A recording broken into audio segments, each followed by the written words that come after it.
Righto. So I might just introduce you first up, if that's all right. Do a bit of an Yeah, that's intro. fine. Yep. I'm sure everybody's heard of the name Dr. Alex Ball before, and his long association in the red meat industry, both cattle and sheep, over the last 25 years. I won't go into too much detail with Alex, but he's an integral part of our red meat industry, our sheep and cattle industry. He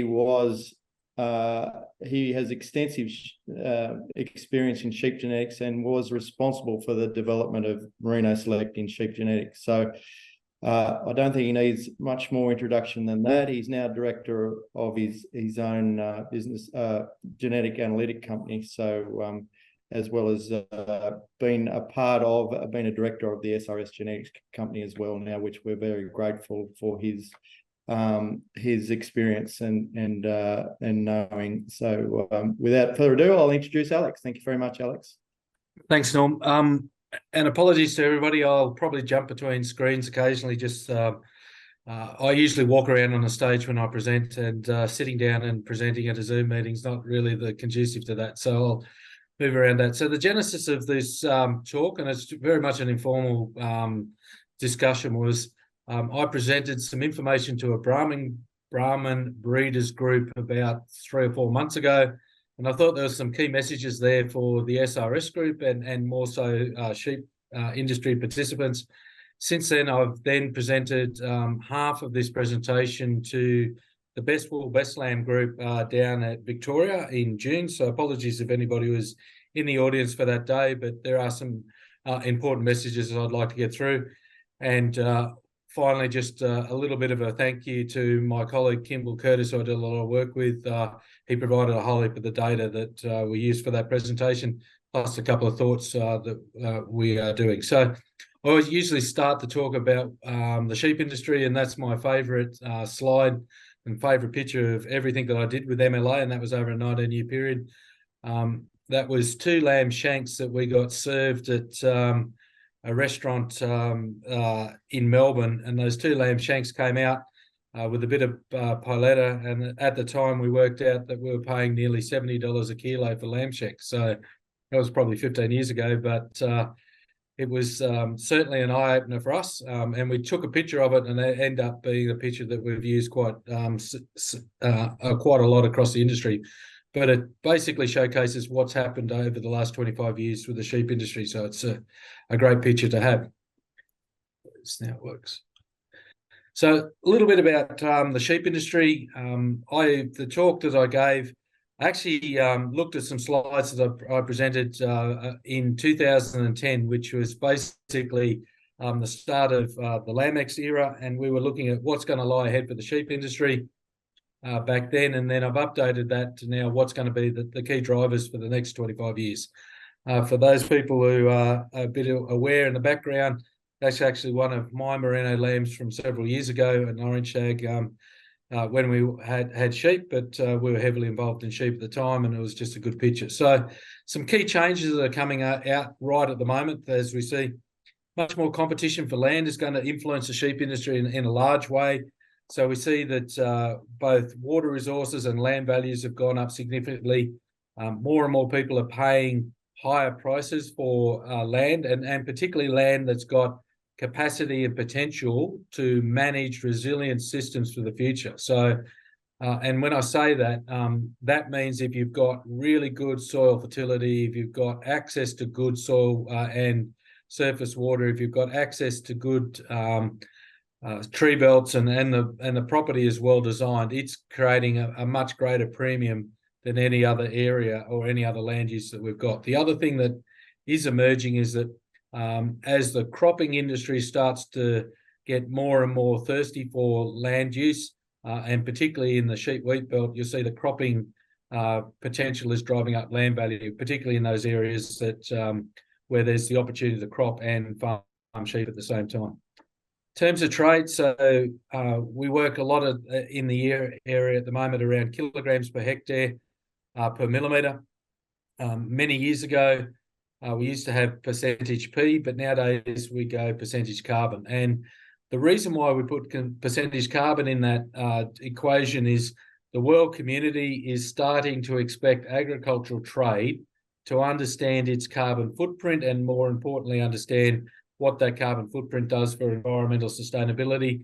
So a key metric that's emerging in world demand, and particularly in natural capital circles, is this whole idea about how many kilograms do you produce per hectare, but how many kilograms per hectare do you produce with a given unit of carbon? And more people are asking questions about ACCUs in Australia, but international carbon markets, what's that's going to do for product and services and trade, and more importantly, how do you actually optimize carbon retention at the same time as optimizing productivity and also using water resources more effectively and efficiently. Customer satisfaction utilities, that's just a given nowadays. Doesn't matter whether you produce meat or wool, the customer satisfaction is very high on most international market demands, and that's starting to change more so away from just eating quality and product quality, but very much focused on sustainability and other areas around environmental credentials. So you see international markets now asking questions around, can you justify the product in terms of not only its utility for you to either wear or eat, but your utility in terms of, has that product come from a sustainable system that has a long-term future? Information technologies, I'll touch on that right at the end, because Kate Norm asked me to look at a couple of technologies and what that's going to, what the implications are for the sheep breeding industry. But more and more, there's data being transferred right away across the sheep data ecosystem, which is enabling a lot of other players in the industry to have a lot more knowledge about how you produce sheep. So it doesn't matter whether we're talking about productivity or animal health or welfare or those other components. Everybody is now collecting data around the metrics that really inform the end users about how you manage production systems. But more importantly, that information transfer is very rapid and people are making decisions based on that information very quickly. Labour, big issue in sheep, and will continue to be so.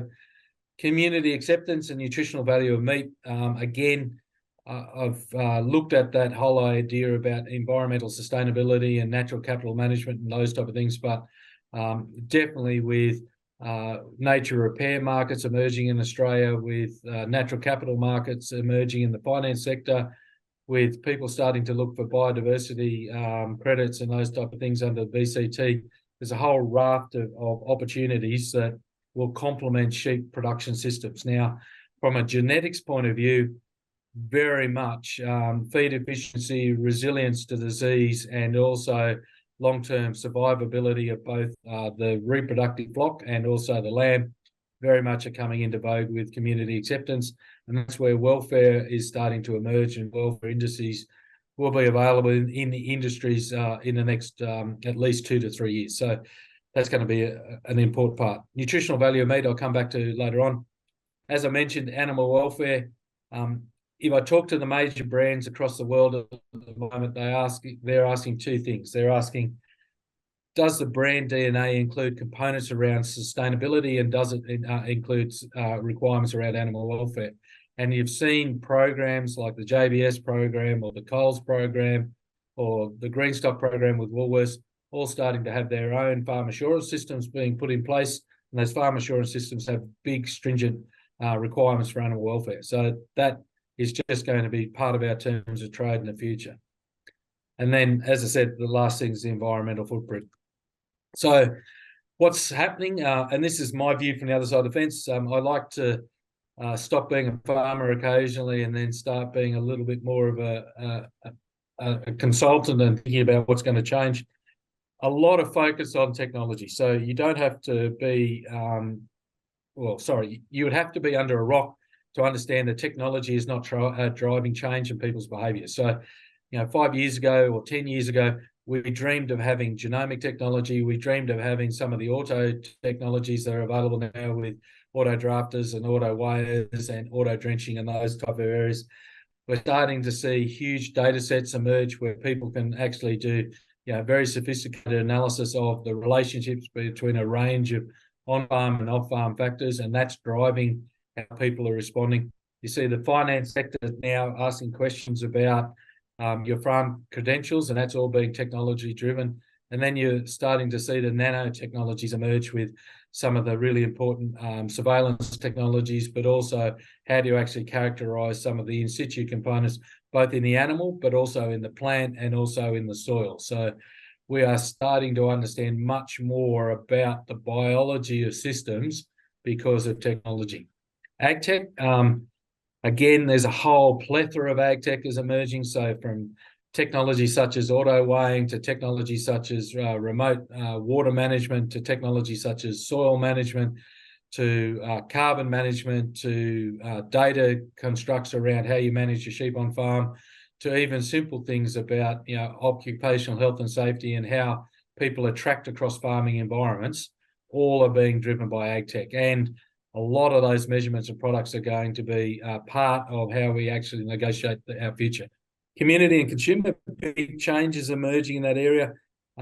Natural capital, if anybody hasn't seen the definitions of natural capital, they should, because your bank manager will ask questions about that over the next 2 to 3 years. Sustainability and welfare, and this other new one which is emerging, which is food experience. So people used to talk about eating quality, and they used to also talk about aspects associated with food safety and those type of things. The younger generation have this requirement for food experience or clothing experience in the textile industry, and that have very different dimensions of expectation. So we're starting to see how that is playing out in the genetics world as well. So sheep industry, people might not think about that, but the livestock industry is worth about $34 billion a year annually to the Australian GDP. The sheep industry is an $8 billion industry now, if you put it together with sheep meat and wool, and that's quite significant. Wool's about 4%, sheep's about 7%. So 25 years ago, it was completely opposite. Wool was about, if you like, 8 or 9%, and sheep was about 2 to 3%. So very much a change in that whole dynamic. So, but an industry worth $8 billion is an industry that has both domestic and international requirements and expectations. Despite increasing our GVP, we've halved the flock, and that's had a huge impact on some of the areas that we speak about flock resilience and long-term market stability. But more importantly, the balance between meat and wool has shifted, and the efficiency of meat and wool production has actually shifted quite dramatically over the last 25 years. So it gives you an indication that the sheep industry has been very responsive.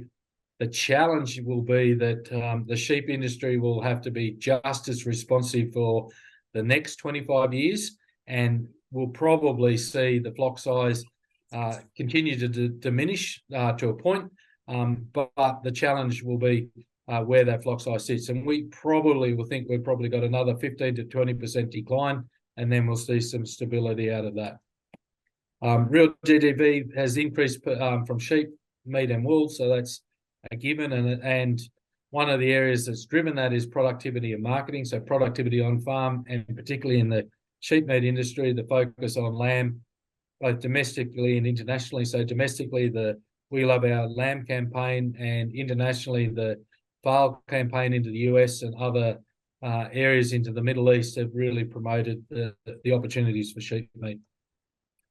Sheep are doing better now than before. So in terms of GVP per head, in real terms, sheep are much more productive and have much more productivity in the GVP sense than where they were probably 25 years ago. What's changed all that? And I'll focus on genetics. Also focus a little bit on meeting the merino and what happened there, a little bit on marketing and a little bit on consumers. So one of the things that's happened over the last 15 years in particular, but over the last 25 years, there's been a shift in carcass weight. So we've gone up to heavier carcass weights. We're now sitting at around 24 kilos. And that has just as much implication for the merino industry as it does for the rest of the industry, because still 70% of the genetics of carcass weight are being driven by merino and merino productivity. So if merinos don't have early growth and don't have carcass productivity, the whole lamb industry coughs. All right? And that's an issue for the lamb industry to look at. Similarly with sheep meat carcass weights up to 25 kilos, that's got some good things and some bad things.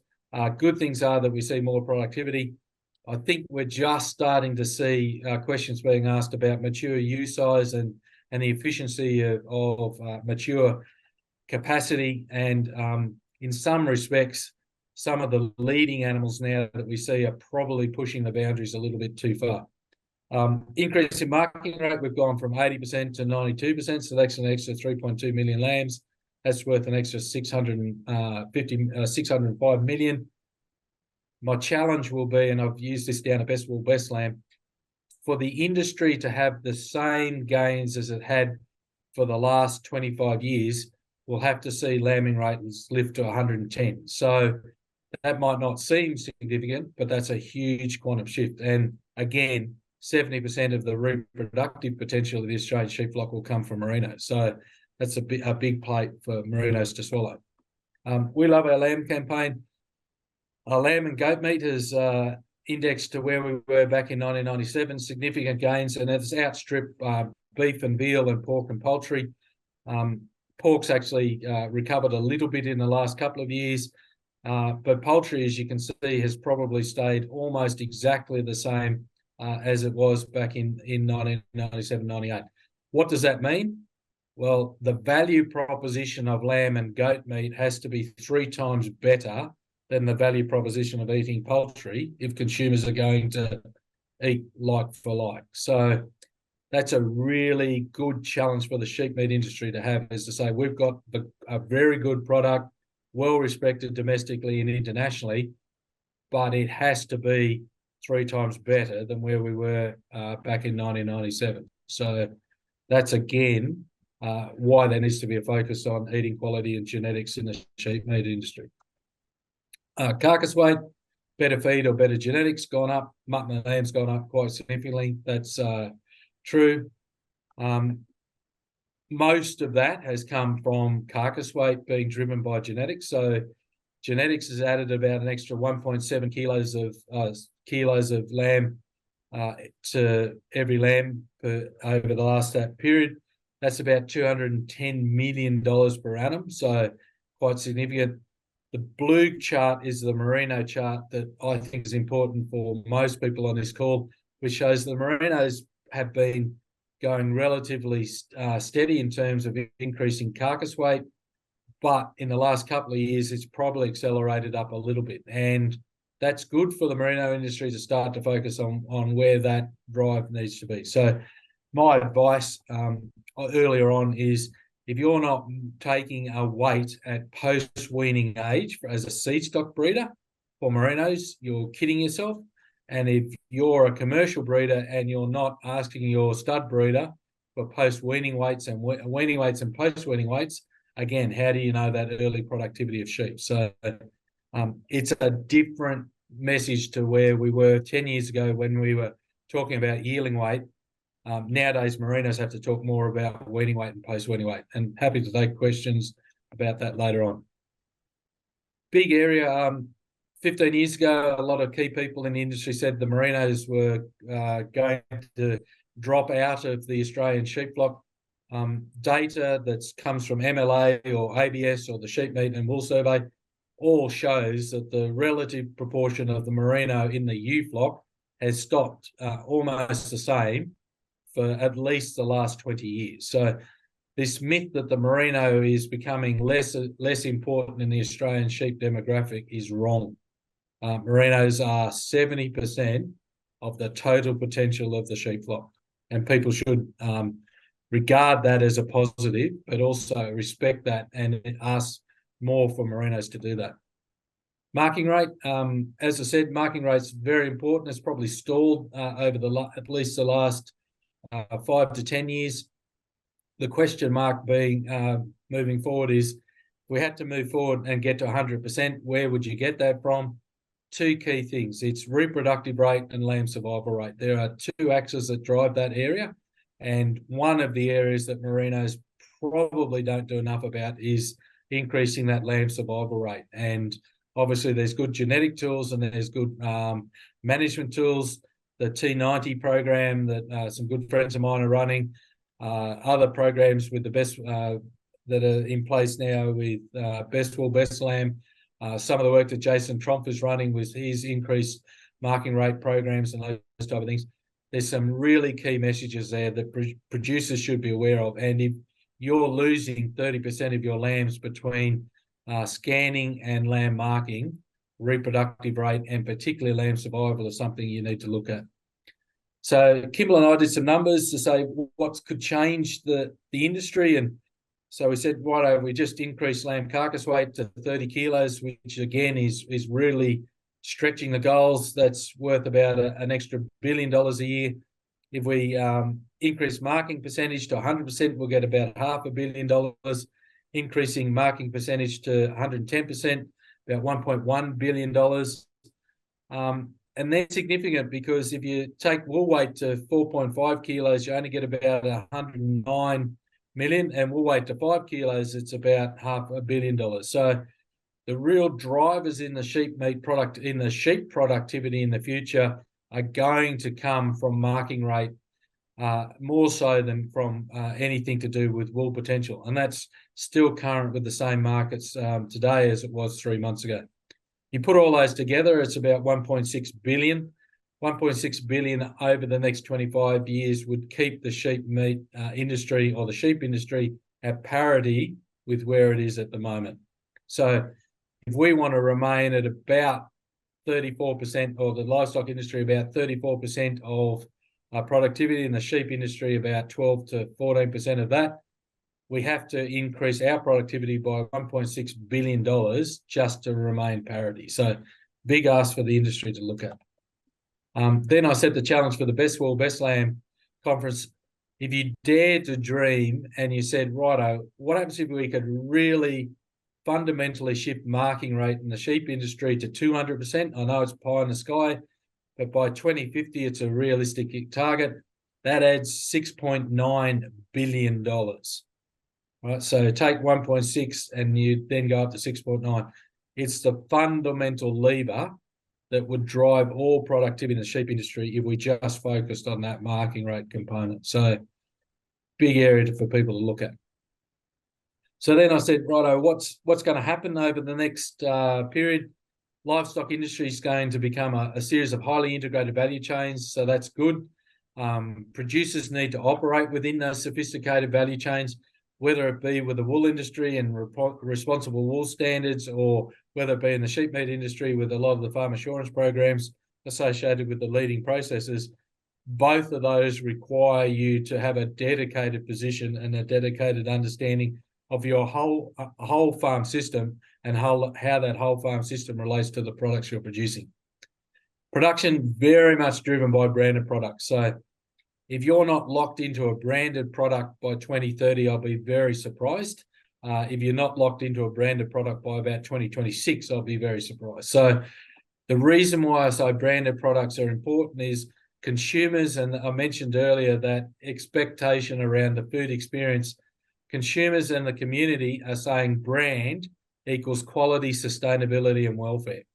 So if you don't have all three of those in your brand, that's going to be a challenge. So my wish list for producers, and it doesn't matter whether you're a seed stock or a commercial breeder, is manage and utilise information to make informed decisions, become land resource managers, just more so than producers, because that land resource management is required to underpin the brands that you are potentially going to be part of.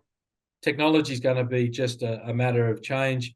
More supply chain information is coming in, the welfare and sustainability, and there's going to be a lot of challenges around product production and value chain competition. So that's a bit of a grab shot, but then I actually went back and mapped the complexity of the sheep industry and said, righto, if you're a sheep producer today and you're sitting here making change, here's all the data that you need to have awareness of and utility around. So industry integrity, farm assurance, lifetime traceability, biosecurity, you all have to have that. That's all compliance driven. Land use in class, vegetation indexes, ground cover, water infiltration, soil health performance, your own farm measurement of natural capital, your own farm measurement of biodiversity, all of those are needed if you're going to justify brand demands in the future. So that's just given.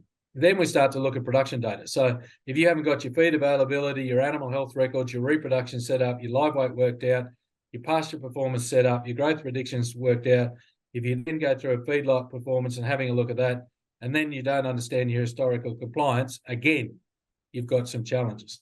Then we go a little bit further and say, all of those have metrics. So carcass weight, wool weight, eating quality, wool quality, market compliance, animal health, welfare, environment. So there's about 36 different metrics there that you'll need to have as a modern breeder.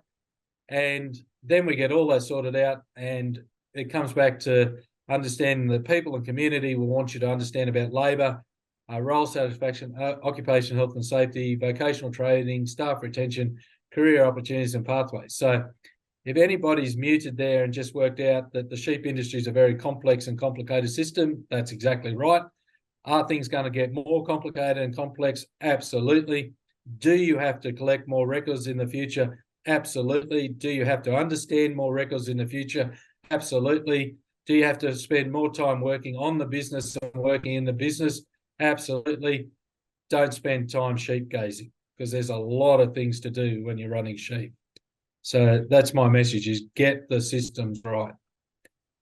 Then a little bit about genomics and genetics. So Norm and Kate asked me to go through a little bit about where I went with the sheep, the Brahman industry, and this is the slide that I use for them. And I would say exactly the same for sheep production. If you're a leading seed stock producer and you're a leading commercial producer, and you don't understand genetics and you don't use genomics and you don't put two of them together to make informed decisions about productivity improvements on the farm, then you're at the right-hand side of the screen, and you probably are the parts that's missing from the ostrich, right? That's the head that's buried in the sand. So if you don't understand that, there's two simple things to do. Get an understanding and then learn how to use them. So why I say that is all of the things, and apologies, I still got a beef, I should have fixed that for the sheep, but all of those things, brand consumer requirements, branded products, successful producers, all depend on one thing being set right. There is nothing you can do unless you have the right genetics from the first part. So everybody says, yep, you can do a great job with all of these things. If you don't have the right genetics from the start, don't expect your brand to meet consumer community requirements. Don't expect to lock yourself in a brand, and don't expect you to understand about all those technology changes that are still to come. So why I say that, and this is the challenges for breeding groups, consumer preferences are changing how we value traits. So, 10 years ago or 15 years ago, and a lot of the producers that are, or leading seed stock producers are aware of this. I went to a conference in Wagga, froze my ass off with a whole heap of people down there from the SRS group. I think it's the first time I met most of the SRS group. We were there with Jim Watts at the time, and we just started talking a little bit about carcass quality in merinos and what you could do with fat and eye muscle depth and what you could do with worm resistance. And that was sort of a bit of a light bulb moment for most people. 15 years and 20 years on again, carcass traits, worm resistance, breeding for welfare traits such as the breech traits are all fundamentally locked in. Now the industry is starting to ask you questions about, do you understand about eating quality? Do you understand about welfare, sustainability? Have you got all those metrics put in place? So there is a whole raft of new traits yet to be explored, and particularly around that eating quality dimension. So as a merino producer, you have fantastic tools with genomics. They tell you everything about I'm intramuscular fat and shear force. If you don't know where you sit with that profile as a leading seed stock producer, that's a real issue for you, because that's starting to be part of the lamb industry.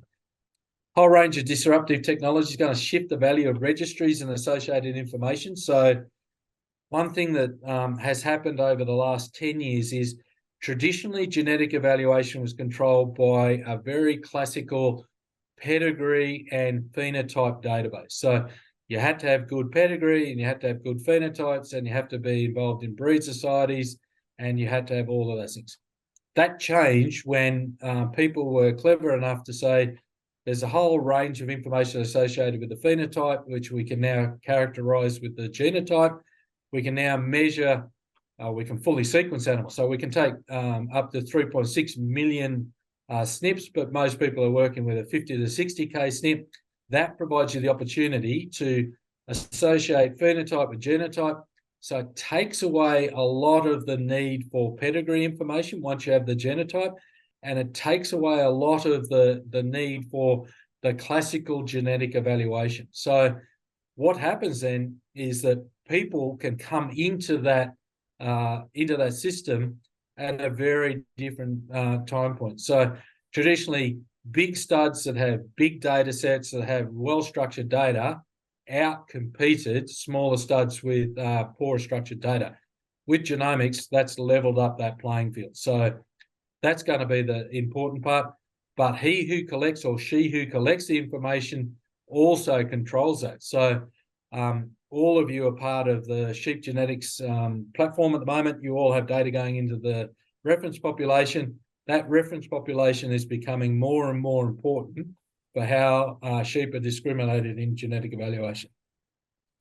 Blockchain bioinformatics, that's moving the balance of power through the value chain. So 15 years ago, 20 years ago, when we spoke to processors about, do you understand your supply chain and those areas, they had a rough idea about which suppliers did what.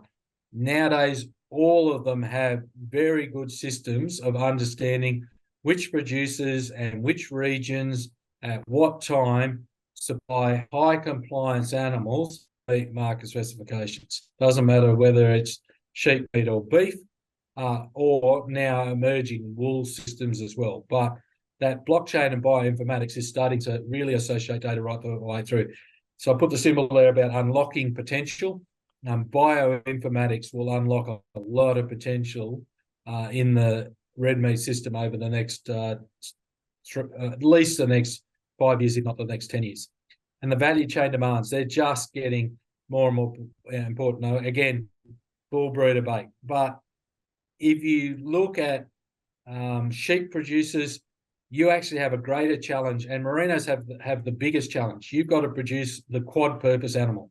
And we coined the term the quad purpose animal about 10 years ago, because merinos have to be high quality meat, high quality wool, really reproductively successful, and resilient to all known diseases in the sheep industry.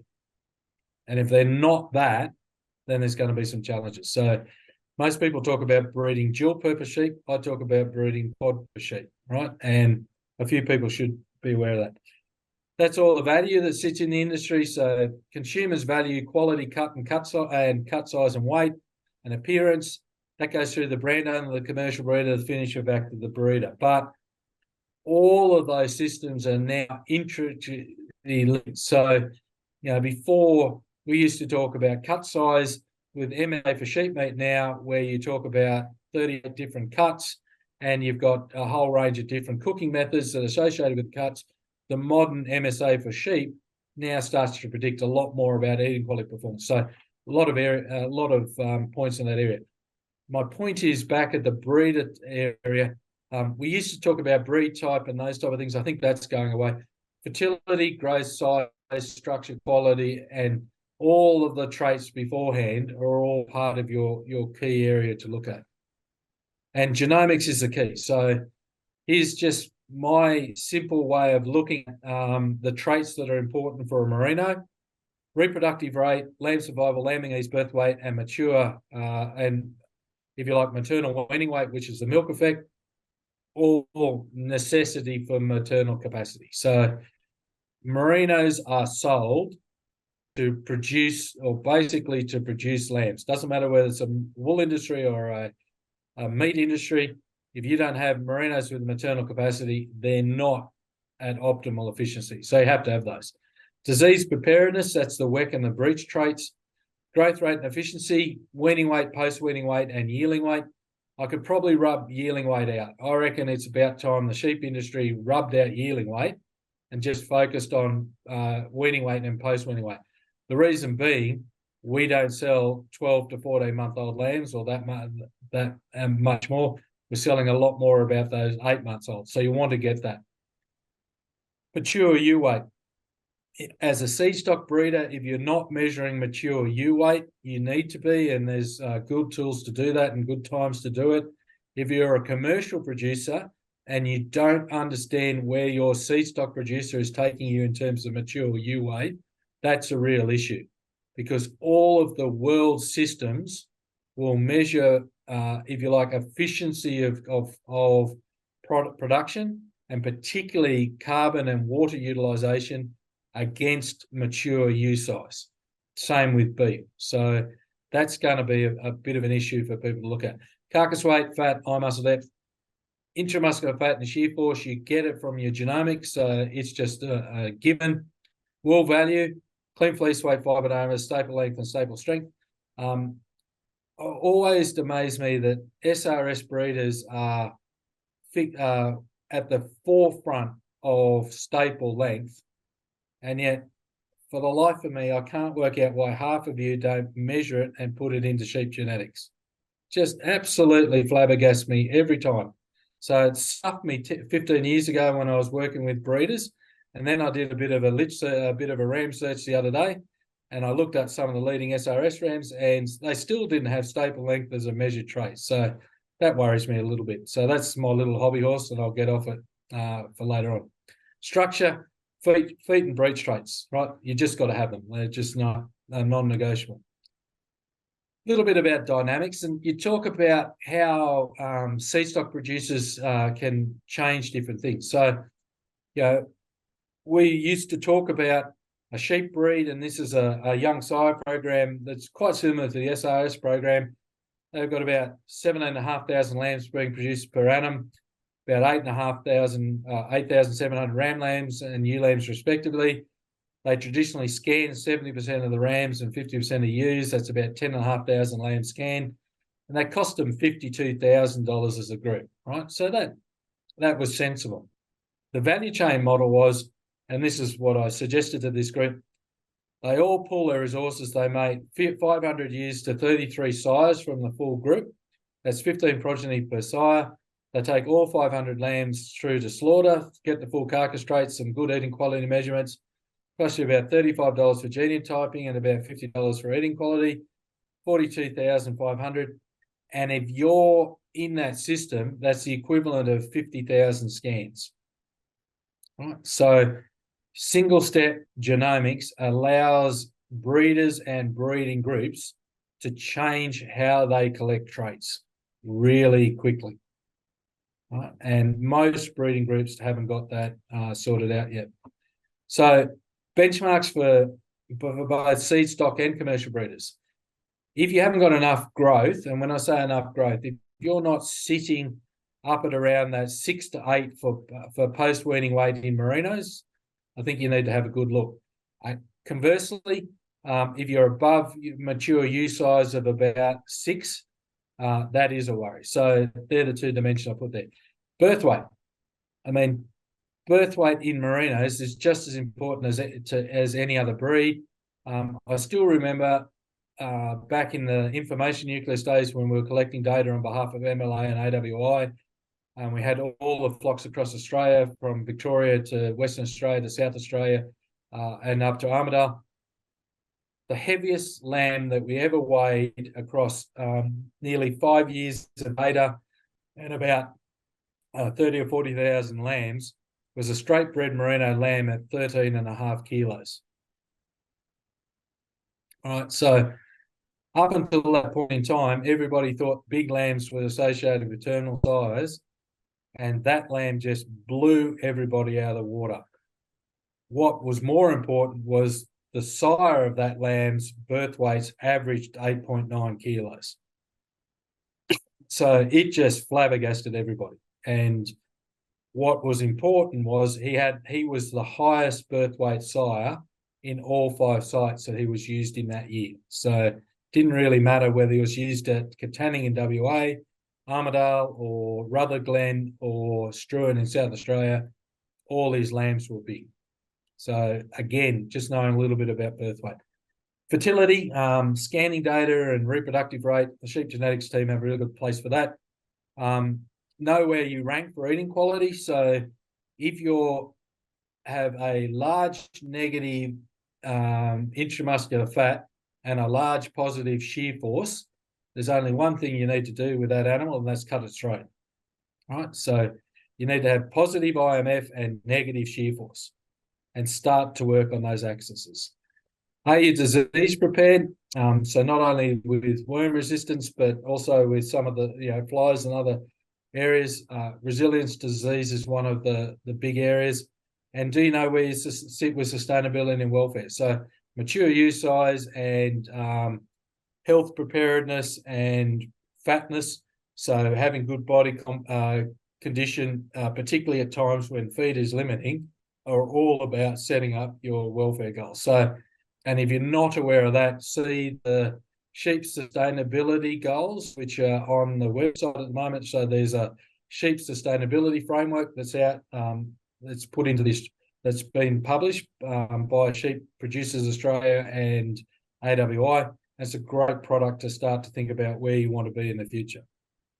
So, couple of little things that you might want to consider. Your reference population. So your ability to genotype will depend on how many animals you have genotyped that have phenotypes in the reference population. So as an SRS group, if you are to make really strong positive change in genomics, you have to have a group of animals that are well phenotyped and well genotyped. And no one else is going to do that for you. So if you're going to measure traits that are important to the SRS group, measure them and get the genotypes. That's going to be important. You're now starting to compete in a gene game, not a breed game. So genomics has changed the fact that people are now very much focused more on the genes and maintaining and capturing new clients. So there's a whole raft of new opportunities out there. All clients will be looking for advantages, not only in the traditional core traits, but also advantages in some of the new emerging traits. So you haven't got them in your repertoire, clients will walk.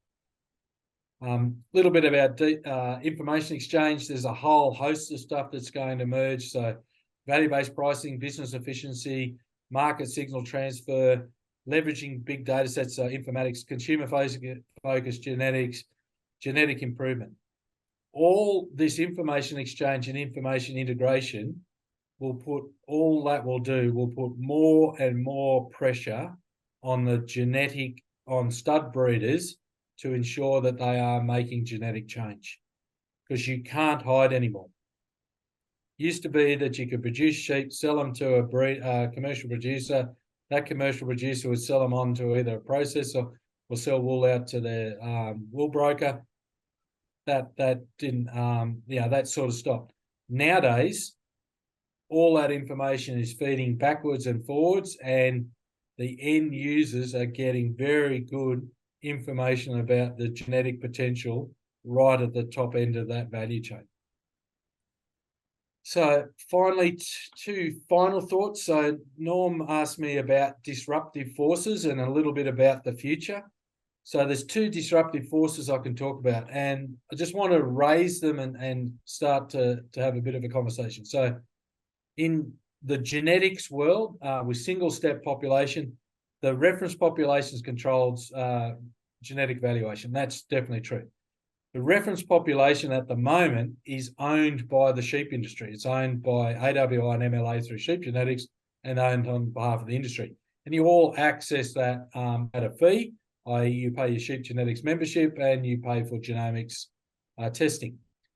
What that does mean is that any breeder, commercial or stud, can access outcomes from that reference population.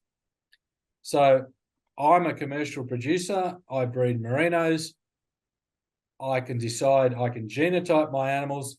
As long as I pay the same rates as you do as a stud breeder, I can test all of my animals. I can work out exactly where I sit. And things like flock profile and that make it very simple for me.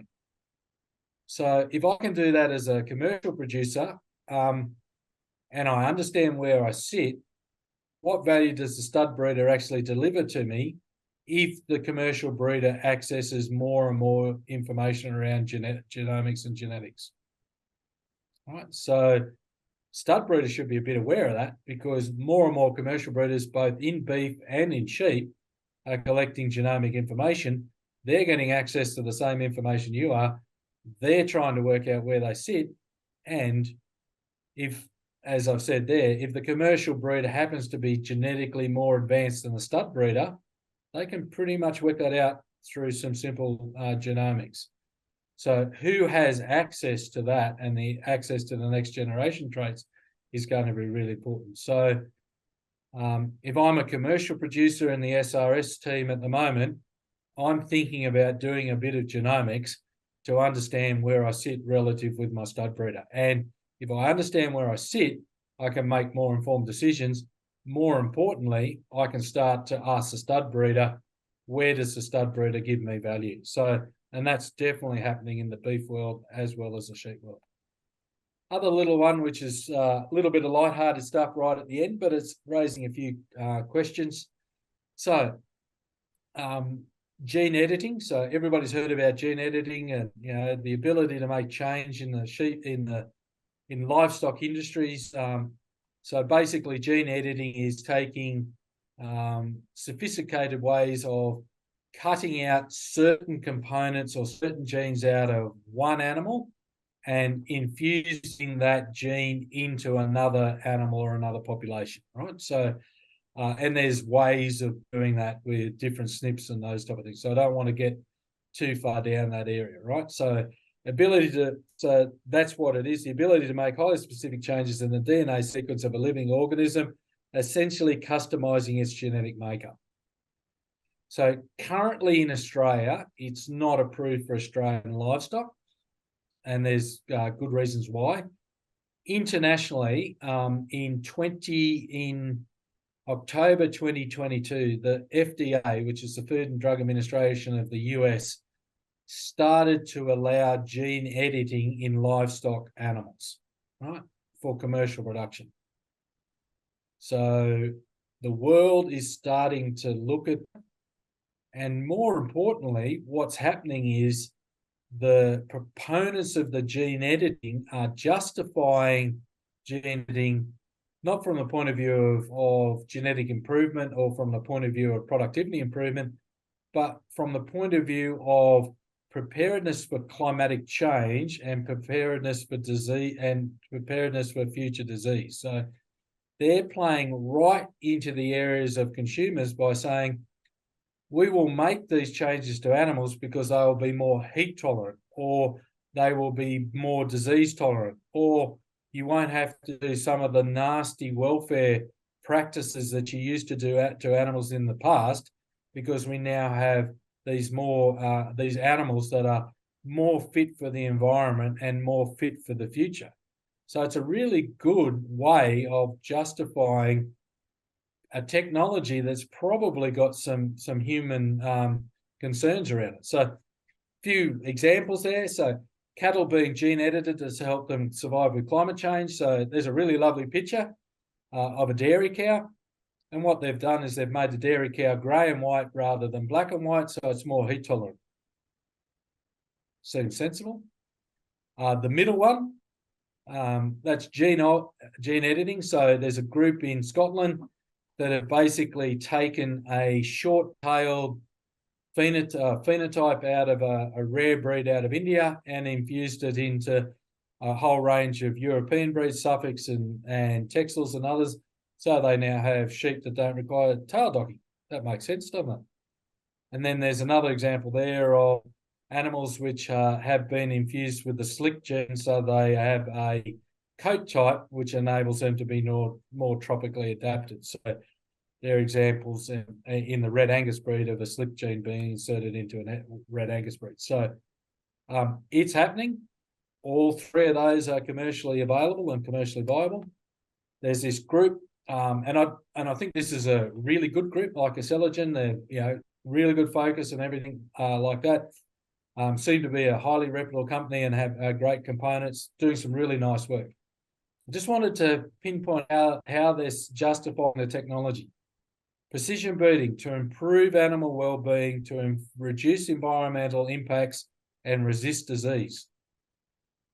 Now, isn't that very, very compelling reasons for the community of the future to start to justify gene editing? Right? So they're not talking about the tech, they're talking about the outcomes. So that's good. And then there's a whole range of projects that they've got. So they've got gene-edited pork animals which don't require castration. So basically they're sterile animals. So that's a great idea. A first gene-edited calf that hasn't got that's totally resistant to bovine viral diarrhea fever or pestivirus, so BVDV. So that's a great thing for the world. The last one I'll talk about this gene editing. So whole dairy genetics without the production drag. So you can take the leading horn bulls in the dairy industry and simply make them pole, right? Which would take generations to do. One generation, you fix that issue. So that's quite clever. And then the FDA making some low risk determinations. So importantly, all very much focused on disease and welfare outcomes. Nothing about productivity, nothing about growth or anything like that. No nasties in any of that. That's all good news stories. So that's how they're doing that. Then so you've got the conundrum. So welfare, the two biggest issues facing the sheep industry of the future are castration and tail docking. Climatic change, drought and feed efficiency, disease, flies, worms, foot and mouth are all major, and they're all major threats to the sheep industry. Should we be investing in gene editing to safeguard the future of the Australian sheep industry? Ethical conundrum and question to ask. So good questions to start to think about. Now, last thing about that is the implications. Genes that are favourable that could be transposed from one gene to another. So say and this is a hypothetical I just wanted to float with the SRS. Say I found an SRS ram that was absolutely the duck's guts for all SRS traits that I wanted, which was great, and I identified that animal. And then I identified some of the genes of that animal, which was good. I might just want to infuse those genes into a top-ranked Pole Dorset or a top-ranked White Suffolk. So I could have something that was a fantastic meat sheep, as well as looking like an SRS sheep. That'd be a good idea, wouldn't it? So maybe a bit in the future, but something for people to think about. Why I put this slide up, a good friend of mine who's the head of AgBu, the director of AgBu, Dr. Steve Miller, pointed this animal out. He's in the American Angus industry at the moment. He's a bull that's called ACC Stay Cool. He's just a normal Red Angus. He's by one of the leading Red Angus sires in Bigo Black Magic. Goes back to a black bull in Silver S conversion, so black animal. He's got a really good Red Angus mum, really good genomics, so great stability, good marbling. Calving ease is a bit on the high side, birth weight's a bit on the high side. Everything like that is quite interesting. The one thing that sits out there, if anybody can see my slide, he's the first animal to appear in a public register as a gene-edited founder. So this animal is now legally registered in the Red Angus breed in America. And by the way, if I wanted to, I could buy semen in that bull and register him in Australia. All right, so everybody thought it was a bit of a pie in the sky idea and it's 10 years down the track and everything like that. Breed Society is already doing it. So in summary, whole heap of things around brand requirements. Just start to focus on the value chain trait. So it's going to be important. SRS group, a breeding group or a group of, and for the life of me, I'm still trying to work out why the SRS breeding group is still not hunting, driving it and hunting as a pack, right? And there's a lot of really good things that could be done if you started to work out how you could strategically phenotype and genotype the key animals across the SRS flock and make really good gains by doing that. Value proposition, what you offer your clients, industry, and consumers, that's going to become more important. It's a gene war, not a breed war.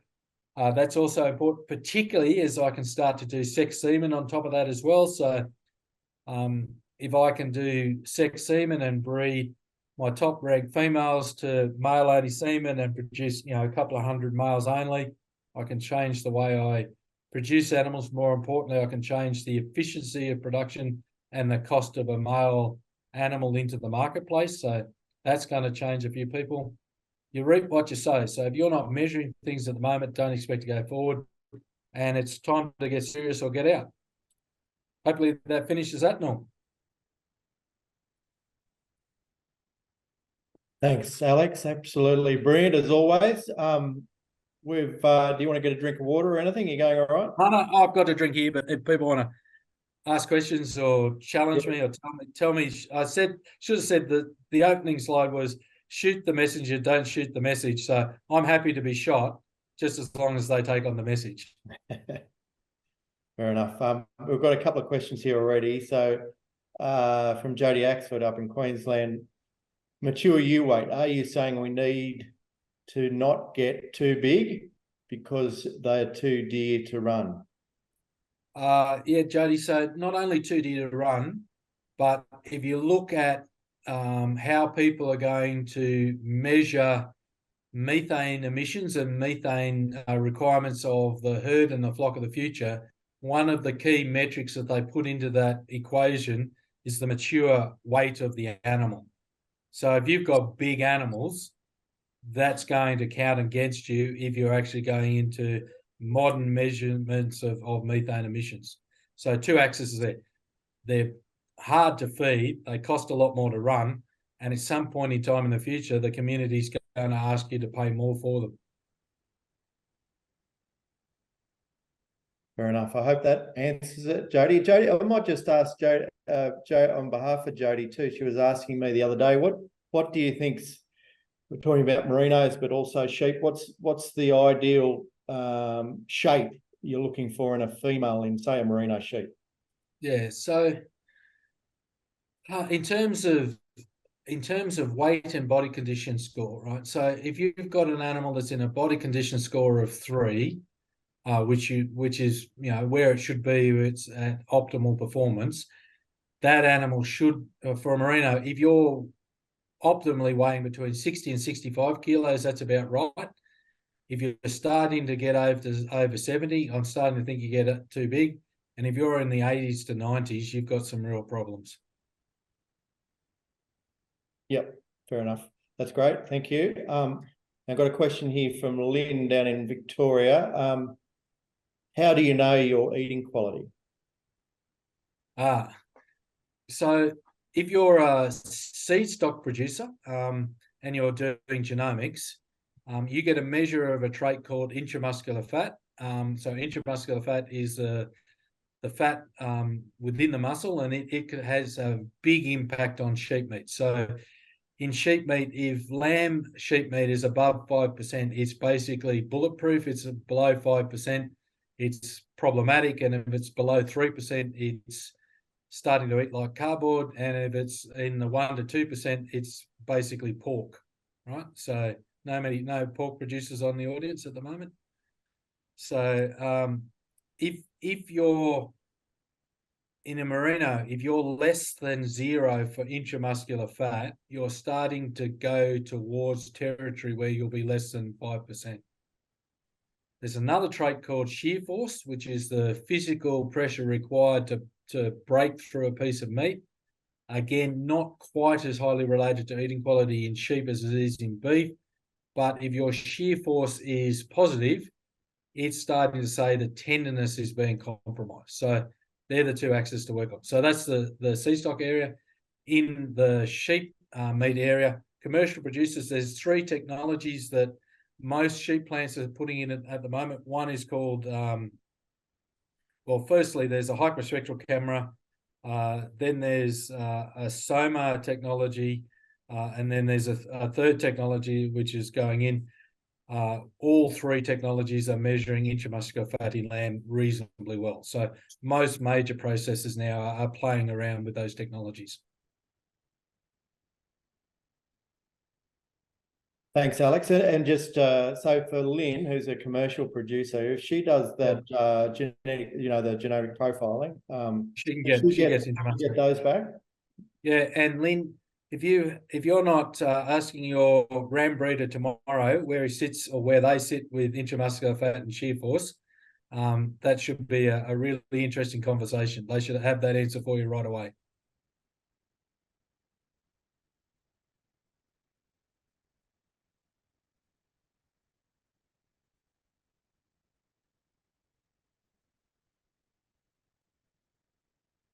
I think you just muted yourself, Norm. Sorry.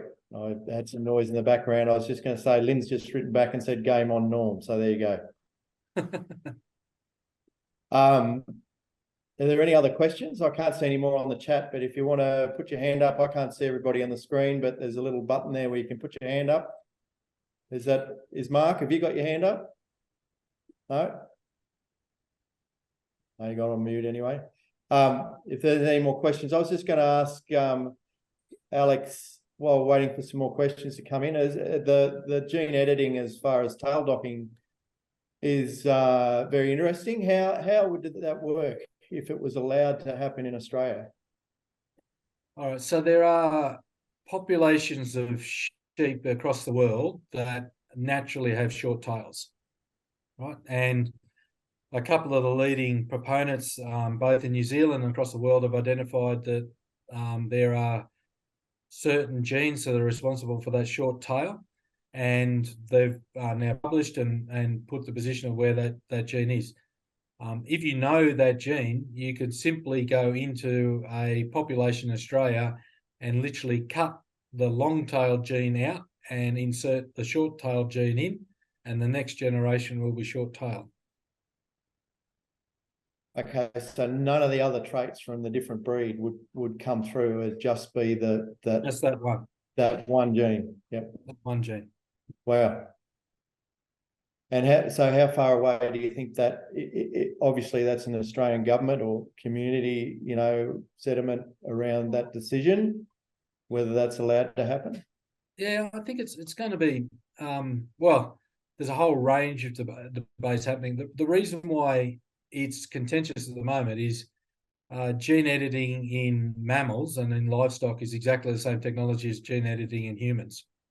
So you can understand the conundrum around that.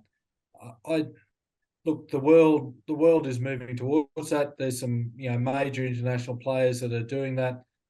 There will be gene edited animals available internationally, and at some point in time they'll come into Australia. Both, it doesn't matter whether they're pork or beef or something else, they will merge. I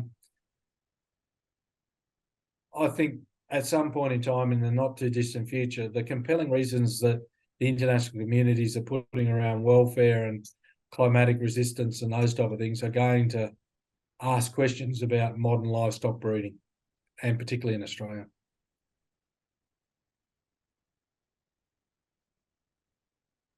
Very good. Thanks, Alex. Have we got any more questions coming in? Anybody else? Another question for Alex?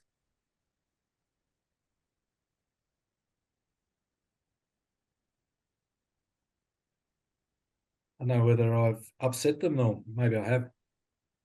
I'm sure you haven't. It's been brilliant, Alex, and very big picture stuff, obviously. So Jody Axford's again asking, what do you mean by bioinformatics? All right. So with artificial intelligence and emerging technologies, I can put together data sets, on-farm data sets, so soil and water and sheep health and if you like, a whole range of parameters, and I can use those modern technologies such as artificial intelligence or neural networks or whatever it may well be, and I can ask, are there patterns within those broad data sets that mean something for end requirements? So, for example, I could say, are my my sheep have hit 50 kilos at 200 days. Here's all of the farm records that I have, and it might show that putting superphosphate on at 3 years prior to that particular event was the major cause of pasture fertility. So that's the bioinformatic point of view. It's putting together biological systems with information systems such as AI and neural networks, and creating new knowledge around pathways and networks that we couldn't do with classical, if you like, statistical analysis.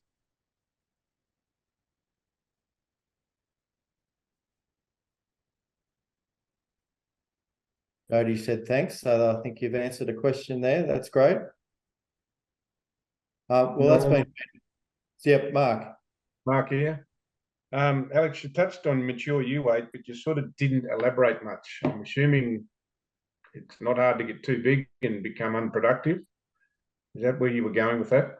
Absolutely, Mark. And the more you select for growth rate, and that's what the sheep industry's done, the more you select for growth rate, the correlation between particularly yearling weight and mature ewe weight is quite high.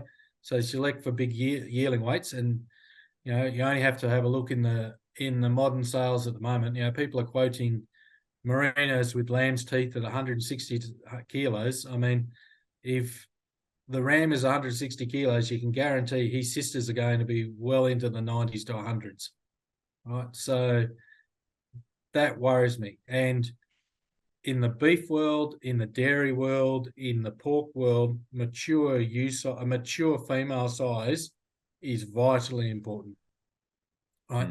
And particularly the more reproductively unsuccessful the species is, the better, the more attention needs to be paid to mature ewe size, so or mature size. So in pork, you have the luxury that you've got one sow to 13 or 14 or nearly 20 odd piglets a year. Sheep might rear 1.5 lambs, and cows rear one calf. So the biological cost of that mature animal in the system is about 70% of the feed requirements, right? So, and running a mature ewe for 12 months is the single largest feed cost of the sheep enterprise. So if they're bigger, they just simply eat more.